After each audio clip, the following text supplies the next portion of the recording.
یہ شرعن ناجائز ہوگا. اچھا, یہ اچھی بات بتائیے. ٹھیک ہے. ایک اور کالر ہمارے ساتھ ہیں جی. السلام علیکم. ہیلو جی, السلام علیکم. جی آپ کو آواز آ رہی ہے؟ جی السلام علیکم. وعلیکم السلام. جی کون کہاں سے بات کر رہا ہے؟ جی اعجاز بات کر رہا ہوں کراچی سے. جی اعجاز صاحب فرمائیے. جی آپ کا شو انشاءاللہ بہت اچھا ہے اور آپ لوگ بڑے اچھے لگ رہے ہیں اسکرین پہ. بہت شکریہ اعجاز بھائی. سوال پوچھیے علماء کرام سے.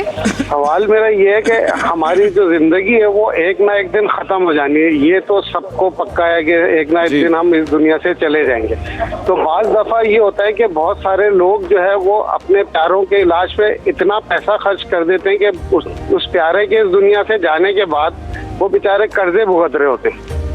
تو شریعت ہمیں کتنا علاج کرنے کی اجازت دیتی ہے کہ کتنا علاج کرایا جائے؟ مطلب اس بات کا مجھے جواب چاہیے. ٹھیک ہے. ڈاکٹر عامر عبداللہ صاحب آپ سے شروع کریں گے. وہ کہہ رہے ہیں کہ اپنے پیاروں کے علاج میں اتنی رقم خرچ کر دیتے ہیں کہ اگر وہ پیارا گزر بھی جائے تو کئی سالوں تک ان لوگوں پہ جو قرض چڑھ جاتا ہے تو کتنی ان کی ہیلپ کرنی چاہیے؟ کوئی لمٹ ہے کہ بھائی کتنا علاج پہ خرچ ہونا؟ اللہ اکبر. دیکھیے اگر خدا نہ خواستہ اللہ اکبر میں کسی کا تیماردار ہوں, اٹینڈنٹ ہوں, اور میرے یہاں کوئی بیمار ہوتا ہے اور میں یہ سوچنے لگوں کہ میں اس کا کس حد تک علاج کراؤں کہ میں کسی برڈن میں نہ آ جاؤں. میں یہ کیوں نہیں سوچتا کہ اگر اس بیمار کی جگہ میں ہوتا تو مجھے علاج کی کتنی ضرورت تھی. تو دیکھیے قرآن کریم کہتا ہے من احیاء فکأنما احیا الناس جمیعا. جس نے کسی ایک کی جان بچا لی اس نے گویا پوری انسانیت کو بچا لی. تو انسانی جان تو بہت قیمتی چیز ہے اور اس کا تو یعنی علاج سنت بھی ہے اور آخری دم تک. دیکھیں جو علاج ہوتا ہے نا موت کا وقت معین ہے جی, لیکن جو علاج ہوتا ہے, ٹریٹمنٹ ہوتی ہے یا اس کو جو مینیج کیا جاتا ہے وہ ایکچولی اس کو تکلیف کی شدت سے بچانے کا ایک طریقہ ہوتا ہے. وہ جو ورنہ انسان میں اور جانور میں کیا فرق ہوگا کہ جانور روڈ پر پڑا ہوا تڑپ رہا ہے اور ایک مریض جو ہے وہ گھر میں پڑا ہوا تڑپ رہا ہے کہ اس کا علاج نہیں کرا سکتے. تو اگر اس کا علاج نہیں ہوتا ہے تو نہ صرف گھر والے, خاندان والے, برادری والے, پورا محلہ, پورا شہر, پوری ریاست, پوری امت مسلمہ مجرم ہوتی ہے. بالکل بالکل. علاج تو بہت امپورٹنٹ چیز ہے. اور یعنی میں بڑا حیران ہوتا ہوں ہمارے ہاں آج سوالات کس قسم کے کیے جاتے ہیں. آج میرے پاس ایک سوال آیا اور انہوں نے کہا کہ کیا میں اپنی والدہ کو زکوٰۃ دے سکتا ہوں؟ اللہ اکبر. یعنی ٹو مچ. یہ کیسا سوال ہے؟ یہ کیسا عجیب سوال ہے کہ آپ کی والدہ اور آپ کے والد, تو ایک حدیث شریف میں آتا ہے ایک صاحب آئے حضور کی خدمت میں اور انہوں نے آ کر یہ شکوہ کیا کہ یا رسول اللہ میں اپنے والد کو پاکٹ منی بھی دیتا ہوں پھر بھی وہ میرے مال سے مال لے لیتے ہیں. حضور نے فرمایا انتا و مالک لابیک, تم مال کی بات کرتے ہو, اللہ کا نبی کہتا ہے تم بھی اپنے باپ کے ہو. تو سب سے بہترین صدقہ, سب سے بہترین عطیہ, سب سے بہترین ریوارڈ جو کوئی اولاد کسی کو دے سکتی ہے اپنے والدین کو دے گی. بیوی بچے بھی ہیں لیکن والدین کا جو حق ہے وہ تو کبھی ادا ہی نہیں ہو سکتا ہے. آپ سے جو سوال کیا گیا اس کا دوسرا رخ یہ بھی ہے کہ وہ اپنے زکوٰۃ کے پیسے کہیں اور جانے دینا نہیں چاہتے. یہ بھی دیکھیں کیسی عجیب بات ہے. وہ بھی چاہتے ہیں کہ وہ گھوم پھر کے انہی کے پاس رہیں کیونکہ ماں کو دے دیں گے تو رہے گا تو اسی گھر میں اور ماں نے اسی کو شاید دے دینا ہے. اور یہ بات بھی لوگوں کو پتا ہونا چاہیے کہ رمضان المبارک جو ہے وہ زکوٰۃ کا مہینہ نہیں ہے. ہاں یہ رمضان روزوں کا مہینہ ہے, قرآن کا مہینہ ہے. زکوٰۃ اس لیے دی جاتی ہے بالعموم کہ اس میں ثواب زیادہ ملے گا. ورنہ زکوٰۃ کے لیے جو نصاب ہے اور جو وقت ہے وہ تو پورے سال کا گزر جانا ہے. جب بھی آئے گا آپ زکوٰۃ دیں گے. رمضان میں تو آپ نے ایکسٹرا سخاوت کرنی ہے, فیاضی کرنی ہے, جود و سخا کرنی ہے. حضور کریم صلی اللہ علیہ وسلم نے تو کبھی زکوٰۃ دی نہیں ہے. آپ تو کبھی صاحب نصاب ہوئے ہی نہیں کہ آپ نے اپنا پاس مال روک کے رکھا ہو, اس پہ سال گزر گیا اور پھر آپ کو زکوٰۃ دینی پڑی ہو. جو رمضان میں آپ جود و سخا کرتے تھے وہ عام صدقات کرتے تھے, عام خیرات کرتے تھے اور کوئی چیز بھی گھر میں باقی نہیں رہنے دیتے تھے. ہمارا یہ حال ہے کہ ہم ہر معاملے میں یہ سوال کرتے ہیں کہ اس پہ زکوٰۃ لگ جائے گی, یہاں زکوٰۃ دی جا سکتی ہے. تو بھائی نہیں, اسی طرح یہ جو علاج کرانا ہے یہ بہت ضروری ہے اور اس پر محمول نہ کریں کہ اگر ہم مقروض ہو گئے, اگر آپ مقروض ہو گئے تو ادا ہو جائے گا قرضہ انشاءاللہ. انفارچونیٹلی ایسے سوال نہیں آتے کہ ہم نے اتنی بڑی بڑی شادیاں کر دی ہیں اس لیے کہ جی ہماری گڈی اونچی ہو جائے پورے محلے میں تو ہم نے قرض لیا ہے. وہ سادگی سے نہیں ہوگی لیکن علاج پہ پیسے بچانا ہے. اس پہ تھوڑا سا میں ایڈ کروں گا. میرا اپنا ایک بھائی تھا جو ڈائلیسس پیشنٹ تھا. اچھا. اور پھر 2007-8 میں اس کا انتقال بھی ہو گیا. اب ظاہر یہ ایک بڑا مشکل پروسیس ہوتا ہے اور گھر والے بھی سب ظاہر خدمت میں, تیمارداری میں لگے ہوتے ہیں. تو میرے ایک دوست نے اچھے جذبے کے ساتھ مجھے یہ کہا کہ بھائی آپ لوگ تو اتنی مشکل میں ہو کہ اللہ اس کو اٹھا لے تو اچھا ہے. لیکن مجھے وہ بات اتنی سخت اور ناگوار گزری. یعنی میرا بھائی تھا, میرا اس کے ساتھ رشتہ تھا, میری اٹیچمنٹ تھی, میری وابستگی تھی. تو میرے خیال میں اپنے ماں باپ کے لیے, اولاد کے لیے, بیوی بچوں کے لیے, دوست احباب کے لیے, بلکہ مسلمان تو المسلم کا جسد واحد, فرمایا ساری دنیا کے مسلمان ایک جسم کی مانند ہے.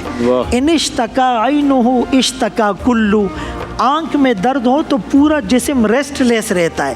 ہاتھ یہ نہیں کہتا کہ درد آنکھ میں ہے میں دوا کیوں ڈالوں, پاؤں یہ نہیں کہتا کہ درد سر میں ہے میں ہاسپٹل کی طرف چل کر کیوں جاؤں. بہت ایک مسلمان جب اس درد کو, اس جذبے کو, یہ فیلنگ اس کے اندر آئے گی تو اس کو کروڑوں روپے بھی کم لگے گا. لیکن اتنا میں ضرور ایڈ آن کرتا رہوں کہ مثال کے طور پر پاکستان میں اچھے ہاسپٹل میں آپ نے اپنی بساط کے مطابق اس کا علاج کرایا اور ڈاکٹرز نے کہا کہ بھئی اس سے اچھا علاج نہیں ہو سکتا, اب اس کو دواؤں کی نہیں دعاؤں کی ضرورت ہے.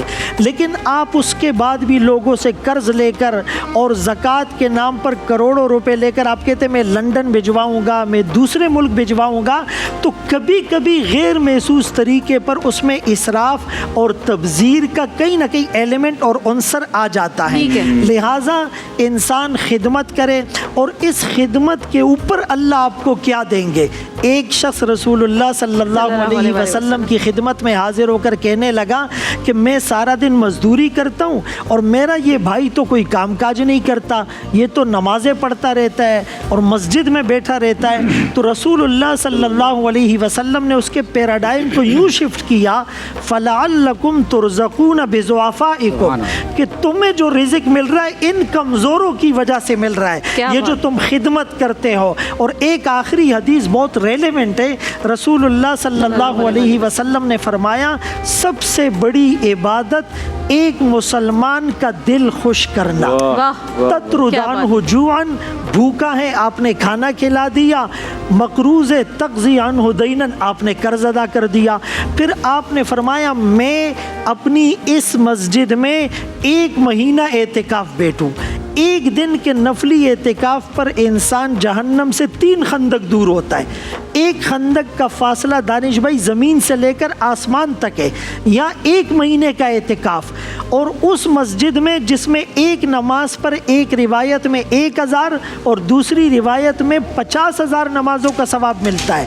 پھر اعتکاف میں بیٹھنے والے ہم جیسے نہیں, دونوں جہانوں کے سردار آقا اپنی مسجد میں 1 مہینہ اعتکاف بیٹھے. کا اس سے زیادہ مجھے پسند ہے کہ مسلمان کی ضرورت پوری کرنے کے لیے اس کے ساتھ جاؤں. تو کسی کی تیمارداری کرنے پر اللہ کتنے راضی ہوں گے, غیب کے بند دروازے کیسے کھلیں گے, ہم اندازہ ہی نہیں کر سکتے. آپ کے پاس میں آ رہی ہوں ایک بریک پر جانے, لیکن بریک کے بعد ہم اسی کنٹینیوٹی میں ڈاکٹر مہر صاحب آپ کے پاس آئیں گے. اور میں ایک اور بھی اس کا رخ ہے وہ یہ کہ ایک طرف لوگ بھرپور کوشش کر رہے ہوتے ہیں, میں نے واقعی اپنے ارد گرد لوگوں کو دیکھا ہے جو اپنی روزی روٹی سب لگا دیتے ہیں, کوئی انویسٹمنٹ کی وہ بھی نکال دیتے ہیں کہ ماں ٹھیک ہو جائے, باپ ٹھیک ہو جائے.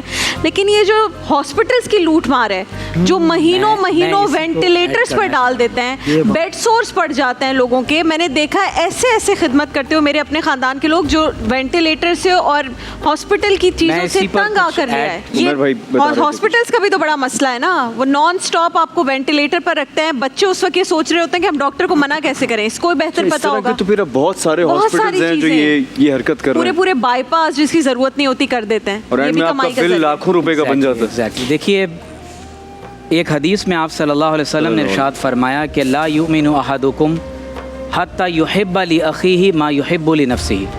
فرمایا کہ تم میں سے کوئی شخص اس وقت تک صاحب ایمان نہیں ہو سکتا جب تک اپنے بھائی کے لیے وہ پسند نہ کرے جو اپنے لیے پسند کرتا ہے. کیا بات ہے, سبحان اللہ. تو جتنا خرچہ میں اپنے لیے کروانا پسند کرتا ہوں, اللہ نہ کرے کہ اگر کسی شخص کو ایسی کوئی بیماری لاحق ہو جائے تو اسے چاہیے کہ اپنے رشتہ داروں کے لیے, اپنے قریب ترین احباب کے لیے اس کے بارے میں وہی تصور قائم کر لے. قرآن مجید میں ایک آیت ہے, اللہ تعالیٰ فرماتا ہے لا یکلف اللہ نفسا الا وسعہا. اللہ تبارک و تعالیٰ کسی جان کو اس کی طاقت سے زیادہ شریعت کا مکلف نہیں بناتا. تو وہ افراد جو کسی انسان کی زیر کفالت ہیں, ان کا نان, نفقہ, سکنا, علاج کسی شخص کے ذمے ہیں, تو شرعاً اس سے سوال کیا جائے گا کہ اس نے اپنی طاقت کے بقدر ان لوگوں کا علاج کروایا ہے یا نہیں کروایا. یعنی میں شرعاً اس کا ذمہ دار نہیں ہوں کہ پورے ملک یا پورے محلے میں جتنے لوگ بیمار ہیں میں حتی المقدور جا کر اپنی طاقت سے بڑھ کر ان کا علاج کرواؤں. لیکن اتنا ضرور ہے, وہ میرا ایریا آف کنسرن ضرور ہو سکتا ہے, لیکن جو میرا دائرہ عمل ہے وہ میرے زیر کفالت افراد ہیں. یہ پہلی بات ہے. دوسری امپورٹنٹ بات یہ ہے کہ ایک پہلو تو یہ ہے کہ لوگ اپنی جان مال اپنا گھر بار بیچ کر بھی اپنے بچوں کا پیرنٹس کا علاج کرواتے ہیں. لیکن اس کا دوسرا پرسپیکٹیو یہ ہے کہ ہمارے ہاں علاج اس قدر مہنگا, معیاری علاج اس قدر مہنگا ہو چکا ہے کہ اگر یعنی اللہ نہ کرے کوئی کسی ایسے مرض میں لاحق یعنی مبتلا ہو جائے تو پہلے تو اس کا پورا ایک تجزیہ کر لیا جاتا ہے, اور جب سے ہاسپٹلائزیشن کا سلسلہ کمرشلائزڈ ہو گیا تو اس کے بعد سے محض ایک بیمار شخص کو ایک کسٹمر سمجھا جاتا ہے, اور جتنے زیادہ اس کے ٹیسٹ کروائے جا سکتے ہیں, جتنے زیادہ اس کو آپریشنز ریکمنڈ کیے جا سکتے ہیں, کوشش کی جاتی ہے کہ زیادہ سے زیادہ مہنگی ادویات لے کر زیادہ سے زیادہ اس شخص سے پیسے بنائے جا سکیں. بعض اوقات یہاں تک ہوتا ہے کہ بعض خواتین کا جو پریگننسی کے بعد کیس ہے وہ نارمل ہوتا ہے, لیکن جان بوجھ کر انہیں یہ ریکمنڈ کیا جاتا ہے کہ آپ کو آپریشن کروانا پڑے گا. ہارٹ کے بہت سارے آپریشنز کے بارے میں یہ معاملہ ہوتا ہے کہ انسان کے والوز بند نہیں ہوتے لیکن باقاعدہ ڈرا دیا جاتا ہے. تو میں یہ سمجھتا ہوں کہ ریاست اور حکومت کی یہ بہت بڑی ذمہ داری ہے کہ لوگوں کو معیاری علاج ضرور فراہم کریں. ہمارے ہاں جو گورنمنٹ ہاسپٹلز ہیں ضرورت اس امر کی ہے کہ ان ہاسپٹلز میں طبی سہولیات کو زیادہ سے زیادہ بہتر بنایا جائے. نمبر 2 یہ کہ جو پرائیویٹ ہاسپٹلز ہیں ان سے میں یہ گزارش کروں گا کہ وہ ضرور ضرور اس بات کا خیال رکھیں کہ آپ اگر ڈاکٹر کے اس مقدس ترین پیشے کو جس کا مقصد انسانوں کی زندگی بچانا ہے, یعنی ایک ایسا عمل کہ جس کے بارے میں کہا گیا گویا کہ تمام انسانیت کو بچا لیا, اور وہ ڈاکٹرز اگر ہڑتال پر چلے جائیں یا پیشنٹ کا علاج کرنے سے رک جائیں, اگر پیشنٹ کا علاج کرنے سے رک جائیں گے اور لوگ ان کے سامنے تڑپ تڑپ کر مر رہے ہوں اور اس سے پہلے کہا جائے کہ جناب آپ اتنے لاکھ روپے لا کر پہلے جمع کروائیں اور اس سے پہلے انگیج نہ کیا جائے, مرنے کے بعد لاش نہیں دی جاتی. تو یہ انتہائی اخلاقیات سے ایک ایسی بات ہے جو دور ہے. میں تو اس بات پہ اللہ کا شکر ادا کرتا ہوں کہ ہماری گورنمنٹ نے ایٹ لیسٹ یہاں پر گورنمنٹ ہاسپٹلس تو رکھے ہیں. اس قدر غربت ہے یہاں پہ کہ اگر خدا نہ خواستہ یہ گورنمنٹ کے ہاسپٹل نہیں ہوں تو جو غریب جو کہ تقریباً 70% ہیں وہ بیچارے کیا کریں گے. اور اب انفراسٹرکچر بہت ریسنٹ اس میں سندھ میں تو ایٹ لیسٹ بہت بہتر ہو گیا جو ہے نا وہ بھی بیچی جاتی ہیں اور اس کے اندر بھی گھپلے ہوتے. بالکل ایسا ہی ہے. آپ کچھ ایڈ کرنا چاہ رہے تھے محسن؟ ہم اس میں ایک بات یہ کہہ رہے تھے کہ دیکھیے جو ایک تو بات یہ ہے کہ جو حضرات نے کہا بالکل 100% درست کہا, خوف خدا اگر نہیں ہے تو آپ دنیا کے کسی شعبے میں بھی جائیں گے وہاں آپ بے ایمانی کریں گے اور لوگوں کو ایکسپلائٹ, چاہے وہ تدریس ہو. سب سے بڑی چیز جو ہے وہ یہ ہے کہ ان لوگوں میں سب خوف خدا پیدا کرنا. دوسری جو چیز ہے جو ہم آپ عرض کرنا چاہ رہے ہیں, دنیا بھر میں اب جو بڑے امراض ہیں جو کہلاتے ہیں ان کا ایک انٹرنیشنل پروٹوکول ہے. یعنی اگر فرض کیا کہ بلڈ کینسر کا کوئی پیشنٹ ہے, ہیپاٹائٹس سی کا, بی کا کوئی پیشنٹ ہے, ای کا کوئی پیشنٹ ہے, اسی طرح سے اور جو فیٹل ڈیزیزز سمجھے جاتے ہیں وہ ہیں, ان کا ایک انٹرنیشنل پروٹوکول سیٹ ہے کہ یہ ہوگا تو آپ کو یہ اس طرح سے ٹریٹ کرنا ہے, یہ دینا ہے, یہ نہیں دینا ہے. ٹھیک ہے, تو دنیا میں آپ کہیں چلے جائیں اسی طرح سے علاج ہوتا ہے. انفارچونیٹلی پاکستان میں ان اسٹینڈرڈس کو اسٹیبلش کرنے, اس کو کہنا چاہیے کہ مانیٹر کرنے اور اس کے اوپر عمل کروانے کی ضرورت ہے. اگر یہ ہو تو اس میں پھر ڈاکٹر اپنی منمانی نہیں کر سکتا کہ وہ کہیں ڈنڈی مارے یا یہ کرے یا وہ کرے, یا مریض سے جو ہے اکاؤنٹیبلٹی ہوگی. اکاؤنٹیبلٹی. تیسری چیز یہ ہے کہ اس کا جو یہ پروٹوکول ہوتے ہیں بنے ہوئے ہیں انٹرنیشنل, اس کو گورنمنٹ کی سپورٹ ہونی چاہیے کہ وہاں پھر ڈاکٹر یا عملہ یہ نہ کہہ سکے کہ جناب یہ ہمارے پاس نہیں ہے, یہ ہمارے پاس نہیں ہے. اویلیبلٹی جو ہے وہ کوئی کویسچن ہی نہیں ہونا چاہیے کہ اویلیبلٹی نہیں. ہاں یہ اکثر ہوتا ہے, آپ صحیح کہہ رہے ہیں کہ ہمارے پاس اویلیبل نہیں ہے, فلانا جگہ سے اتنے روپے کا مل رہا ہے, جا کے خرید لی. ہم نے یورپ امریکہ میں یہ دیکھا, اتنے 16 سال ہم رہے ہیں, کہ وہاں ہاسپٹلس پہ لکھا ہوا ہوتا ہے کہ ٹریٹمنٹ کین ناٹ بی